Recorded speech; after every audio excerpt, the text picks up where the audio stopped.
Man, PlayStation's been on a roll when it comes to making baffling decisions. I recently talked about the PlayStation Portal, their new portable device that is remote play only and has no Bluetooth functionality, no cloud streaming. It paywalls wireless audio in the form of excluding Bluetooth in such a way that in order to get wireless audio, you have to buy PlayStation's earbuds or headset, which range from $150 to $200 on top of PlayStation Portal's $200 price point on top of the PlayStation 5 that you already have to own, which is, $500. So that generated plenty of buzz this past week, but now here they come with yet another baffling decision.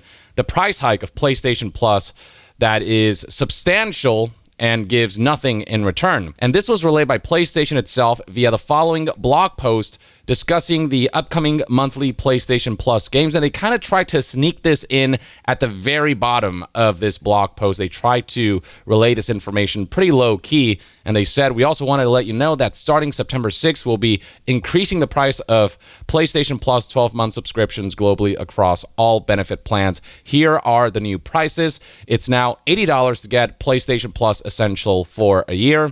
It is $135 for PlayStation Plus Extra and $160 for PlayStation Plus Premium. Now, of course, they won't tell you what the previous prices were in this blog post, so we're going to have to look at news articles that relay this information, such as news outlet Verge, via the following article whose headline reads, Sony is raising PlayStation Plus prices up to $40 per year. Scrolling down, you'll find what the previous prices were compared to what their current ones are. So Essential has gone up $20 from $60 to $80. Extra has gone up from $100 to $135, and Premium has gone up from $120 to $160.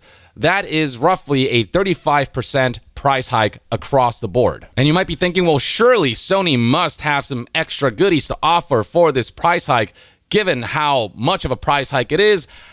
No, they don't. You get the exact same feature set as before. This is what that looks like for those who are wondering what the difference is between Essential, Extra, and Premium. A better, more streamlined explanation is found in this Push Square article. So for Essential, you get monthly PS5 and PS4 downloadable games alongside exclusive discounts, cloud storage, which is not free on PlayStation, and online multiplayer access. And then when you move up a tier and pay for PlayStation Plus Extra, you get, alongside everything here, a downloadable catalog of nearly 400 PS5 and PS4 games. Push Square actually has an article dedicated to listing out all of the available PS4 and PS5 games that come with Extra. It looks something like this, ordered in alphabetical order.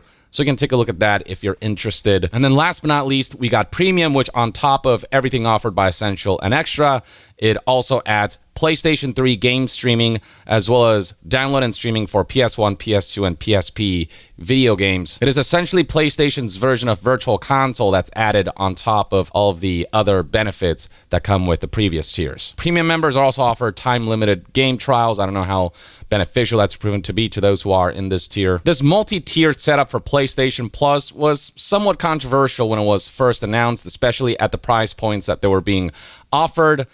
But now to see a 35% price hike across the board and not see a single additional benefit is just baffling a lot of people, and it's turning off a lot of people. Now, yes, one could argue that Xbox Game Pass Ultimate is a little more expensive per year if you consider the fact that it's $17 a month, and you're looking at roughly $204 a year, which is $44 more expensive than the highest tier of PlayStation Plus Premium, which comes in at $160. But there's a huge benefit that Xbox Game Pass has. It also includes all first-party Microsoft exclusives, including the newly released Starfield. They all come out on Xbox Game Pass the same time that the games launch in physical and digital media. Whereas with PlayStation, sure, they offer a back catalog of games across the myriad generations of PlayStation consoles, but those first-party exclusives, you still have to buy them separately for $70. So when you look at things that way, you can save a lot more money through the Xbox Game Pass subscription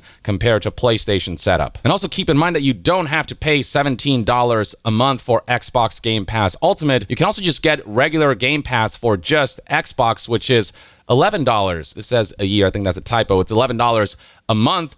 that only covers Xbox for those who prefer console gaming, which brings the price point of Game Pass down to $132 a year, which is cheaper than both premium and extra PlayStation Plus tiers. For that cheaper yearly fee, you get first-party games on launch day from Xbox, whereas AAA Sony games won't come to PlayStation Plus for a long time. It'll take months to years or maybe never, as Forbes highlights here. And then on Nintendo's side of things, you've got 2 tiers of subscriptions. You've got regular Switch Online and then Switch Online Plus expansion pack.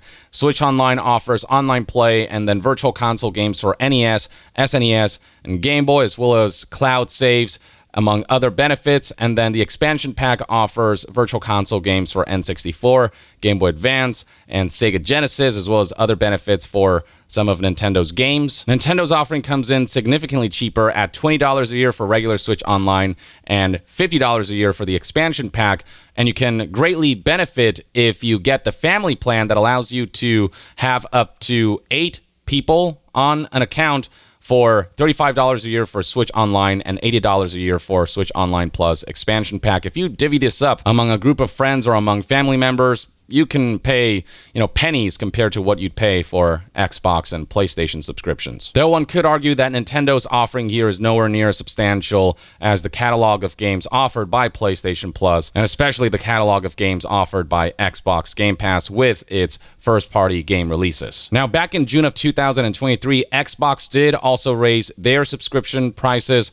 When it comes to Xbox Game Pass Ultimate, they raised the price from $15 a month to $17 a month, and there's no annual discount for the subscription service. But that is a 13% price hike compared to PlayStation Plus's 35% price hike. Not saying it's cool for Xbox to jack up prices just as Starfield is about to launch. They definitely did that on purpose. That was very much a strategic, timely price hike, but it's nowhere near as unreasonable as what PlayStation Plus has pulled here.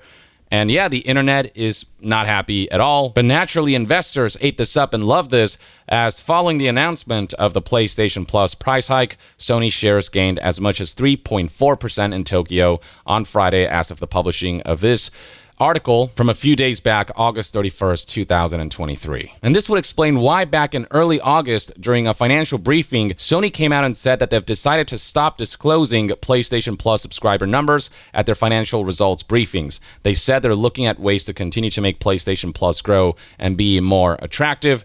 They didn't give an exact reason as to why, but a lot of people predicted, oh no, I think it's because there's going to be a significant price hike soon in the subscription fee. And lo and behold, that's exactly what happened. As Genki said here in a follow-up tweet, now we know why Sony stopped reporting PlayStation Plus subscription numbers. Those numbers are probably going to take a hit, though, because of how significant the price hike is, 35%.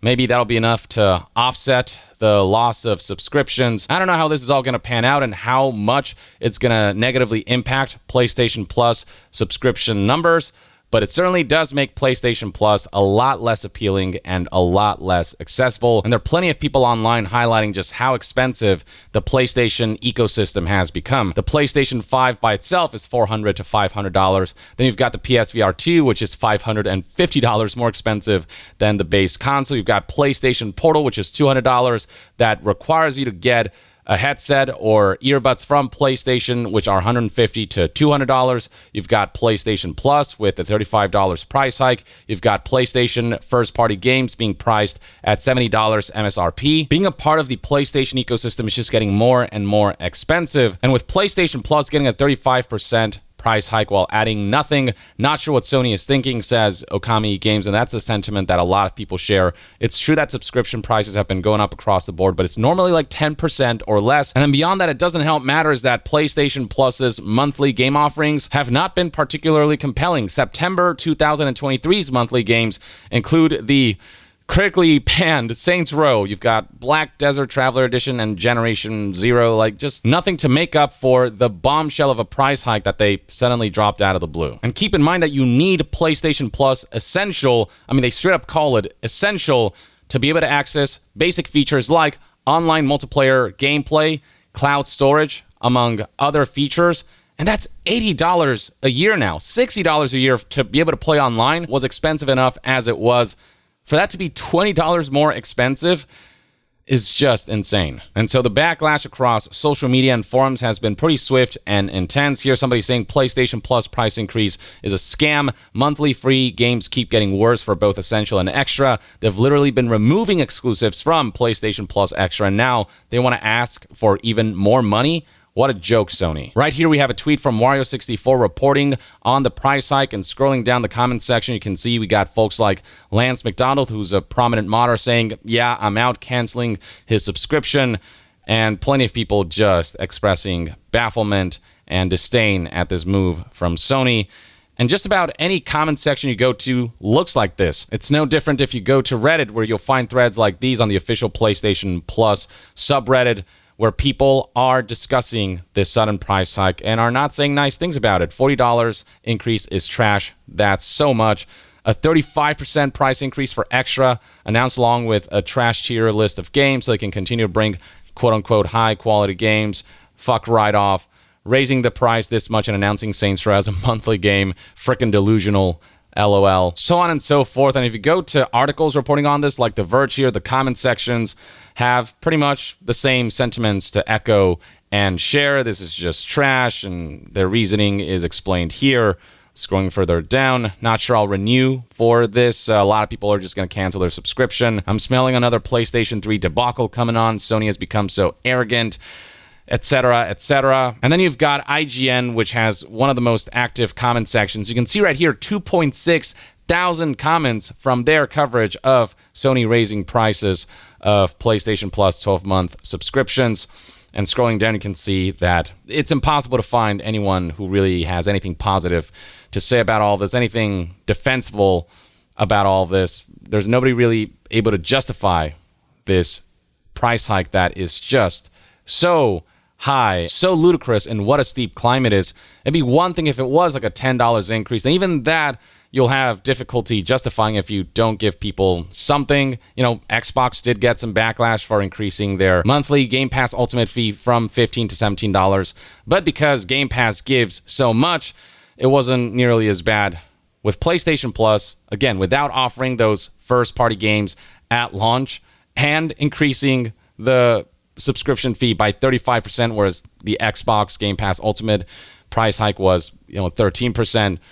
It's just a night and day difference in how much worse the PlayStation Plus situation is and how much more backlash it's getting as a result. So yeah, there you have it, ladies and gentlemen. That's kind of everything you need to know about the current situation surrounding PlayStation Plus. I'm very curious to see whether this is a line right here that you will draw and you won't be resubscribing to PlayStation Plus, or if you think this price hike is somehow justifiable and you'll be sticking with the subscription model here despite the 35% increase in the subscription fee. Share your thoughts in the comments below, and to be further updated on all things gaming news, reviews, and discussions, stay tuned right here on Young Yeah. I'll see you guys next time. Young out.